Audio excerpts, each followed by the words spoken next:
క్రియలు లేదా చెడు క్రియలు లేదా పాపపు క్రియలు, మాట మార్చి చెబితే దేవుడి వాక్యానికి లోబడకుండా ఈ లోకములో మనకిష్టమైన జీవితం జీవిస్తూ మనం ముందుకెళ్తూ ఉన్నట్లయితే దేవుని వాక్యం చెబుతుంది ప్రియమైన బిడ్డలారా, మనం చేసే ఆ దుష్ట క్రియల వలన మనం ఏమైపోతాము అంటే దేవుడి ప్రణాళిక పూర్తి కాకతలిగే చచ్చిపోతాం.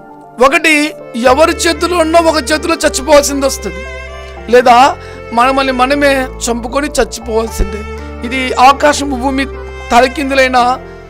తలకిందుగా మాట దేవుని వాక్యంలో రాయబడింది. ఎందుకు?